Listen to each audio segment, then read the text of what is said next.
큐티 여러분 안녕하세요. 오늘은 12월 31일 금요일이에요. 그리고 오늘은 2021년 1월부터 시작한 우리 큐티 하이의 마지막 날이기도 해요. 함께 기도하고 오늘의 큐티 시작해요. 하나님 아버지, 오늘 아버지의 말씀 앞에 서게 하시니 감사합니다. 그리고 지난 1년 동안 또 1년 4개월 동안 이 QTI라는 이름으로 우리 유년부 학생들과 학부모님들과 선생님들과 또 여러 지체들과 함께 말씀을 묵상하도록 인도하시니 감사합니다.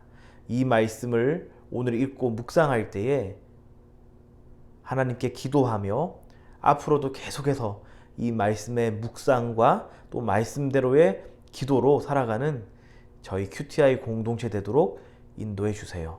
예수님 이름으로 기도합니다. 아멘. 오늘 큐티의 제목은 하나님께서 응답해 주세요예요.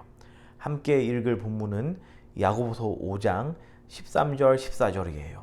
이 두 절 말씀을 쉬운 성경, 개역개정 성경으로 같이 읽어요.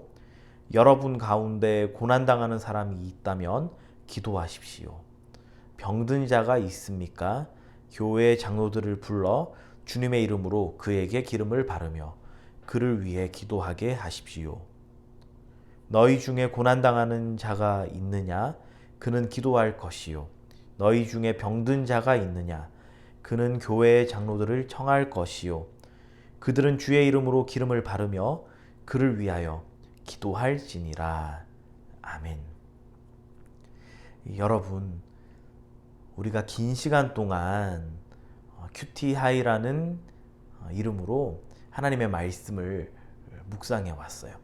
올해 2021년도 1월부터 저와 함께 말씀을 묵상한 여러분도 있을 것이고, 또 작년부터 같이 했다면은 작년 2020년 9월부터 이 QTI를 시작을 했으니까 1년 4개월 동안 저와 같이 매일마다 시간을 정해서 이 말씀을 묵상하고 있네요. 자, 이렇게 말씀을 묵상할 수 있도록 여러 가지 여건과 건강을 허락하신 하나님께 감사드리고, 또 늘 아침마다 또 저녁마다 시간을 정해서 말씀 묵상하고 있는 우리 QTI 공동체들께도 감사드려요. 여러분, 오늘 본문에서 사도 야고보는 고난 당하는 사람이 있으면은 하나님께 기도하라고 권면하고 있어요. 여러분, 그런데 사실 사람은 누구나 할 것 없이 다 고난 속에서 살아가요. 나이가 적은 우리 유년부 학생들이나 또는 나이가 많은 유년부 선생님들, 또 학부모님들, 누구나 할 것 없이 다 제각각의 고통스러운 순간들과 마주하며 살아가고 있어요. 따라서 이 야고보의 권면은 모든 사람은 다 하나님께 기도하라는 것으로 우리는 묵상할 수 있겠죠. 자, 그리고 이어서 이 야고보는 14절에서 이렇게 말씀하네요. 병든 자가 있습니까? 교회의 장로들을 불러 주님의 이름으로 그에게 기름을 바르며 그를 위해 기도하게 하십시오. 자, 병든 자가 있다면은 교회 장로님들에게 말씀드려서 그분들을 통하여서 주님의 이름으로 이 아픈 사람에게 기름을 바르고 또 그를 위해서 기도할 수 있도록 해라고 권면하고 있어요. 여러분, 이 당시에는 오늘날처럼 의학기술이 크게 발달하지는 못했을 때예요.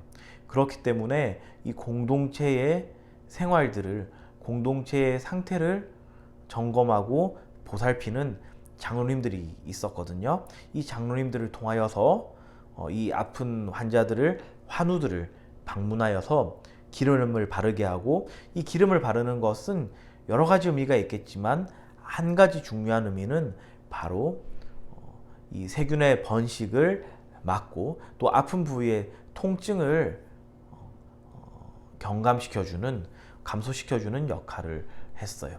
자, 다시 말해서 이 의술적인 조치를 하는 것을 말하고 있는 거예요. 자, 그리고 기도하라고 하죠. 그러니까 우리가 오늘날 이 신앙을 잘못 이해하고 있는 분들은 아프면은 약을 먹거나 또는 의사를 찾아가는 것이 아니라 그저 기도하는 것으로 이 아픈 것을 낫게 하려고 하는 분들이 종종 있어요. 그런데 이 야고보 말씀만 보더라도 장로님들은 그러지 않았어요. 그 당시에 의술을 잘 활용하면서 그 위에 하나님의 전권적인 치료의 역사를 놓고 기도했다는 것이죠. 하나님께서 우리에게 생각할 수 있는 이 머리와 또 민첩하게 움직일 수 있는 이 손을 주셨다면은, 우리가 아픈 부위가 있다면은 이런 것들을 전문적으로 잘 알고 또 처방할 수 있는 의사나 간호사나 약사에게 찾아가서 그분들의 조언과 진료를 받고 또 적절한 처방과 치료까지 해야 해요. 그럴 때 우리가 같이 뭐 해야 되나요? 기도해야 하는 것이죠. 그러지 않고 기도만 하는 것은 하나님께서 우리에게 허락하신 이 지성과 또 우리에게 허락하신 이 기술을 경시 여기는 못난 모습이기도 해요. 자, 여러분, 중요한 것은 장로님들에게 이러한 보살핌의 역할들을 부탁했다는 거예요. 교회마다 장로님과 권사님과 또 집사님들이 계시죠. 이분들은 다 어떤 분들일까요? 그분들의 삶을 통해서 하나님의 일하심을 경험한 분들이에요.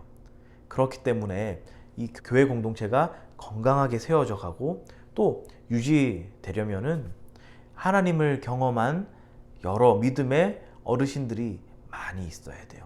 그리고 우리 QTI 주 공동체원들, 바로 유년부 학생들처럼 아직 하나님의 일하심을 풍성하게 경험하지 못한 이 연령에 있는 또는 믿음이 연소한 사람들의 경우에는 나에게 일어나는 여러 가지 일들을 그 믿음의 어르신들과 함께 얘기하고 기도하면서, 아, 이것이 하나님의 일하심인지 또는 이것은 나의 욕심으로 인하여서 또는 다른 사람의 나쁜 계획에 의해서 진행되는 일인지 분별해야 해요. 그러면서도 우리가 계속 뭐 해야 할까요? 기도해야 해요. 바로 교회란 기도하는 공동체이고, 교회란 기도할 때에 성령의 기름 부으심이 있고 성령의 역사하심이 있는 공동체이기 때문이에요. 여러분, 우리가 이렇게 이제 야고보서를 마무리하는데 늘 기도해야 해요. 그리고 늘 말씀을 묵상해야 해요. 이 두 가지를 우리가 우리 삶의 자리에서, 특별히 이 코로나의 영향이 계속 있는 이때를 지낼 때에 잘 해야 해요. 그렇게 할 때에 우리의 삶 속에서 다양한 모습으로 개입하시고 또 하나님의 일들을 해 나아가시는 그 하나님을 우리가 더욱더 잘 경험하고 또 하나님과 교통할 수 있을 거예요. 자, 그 일을 위해서 저나 또 유년부의 선생님들이나 또 여러 교회의 권사님, 장로님, 집사님들을 통하여서 이 하나님의 일들을 같이 보고 또 고민하고 또 그 하나님의 일들을 놓고 기도할 수 있겠죠. 그래서 우리가 나중에 다시 이 하나님의 말씀을 나눌 때에, 하나님께 받은 은혜를 고백할 때에, 아, 내 삶 속에서 또 우리의 삶 속에서 이렇게 하나님께서 역사하시고 응답하셨지라고 하는 그런 믿음의 고백들로 풍성한 우리 QTI 공동체 되길 주님의 이름으로 축원합니다. 자, 마지막으로 오늘의 질문 살펴볼게요. 야고보는 왜 고난당하는 사람과 병든 사람에게 기도하라고 했나요? 이 질문의 답은 하나님께서는 믿는 사람들의 기도에 응답하시기 때문이에요가 되겠죠. 함께 기도해요. 하나님 아버지, 그동안 QTI라고 하는 이름으로 이 공동체로 함께 하나님의 말씀을 묵상하며 하루를 보낼 수 있도록, 또 하루를 마무리할 수 있도록 인도하시니 감사합니다. 하나님, 우리 QTI 공동체가 늘 깨어있게 하시고 늘 하나님의 말씀을 묵상하며 또 기도하며 하나님의 일을 우리의 삶 속에서 이루어가는 그런 복된 자들 되도록 역사하여 주시옵소서. 예수님 이름으로 기도합니다. 아멘.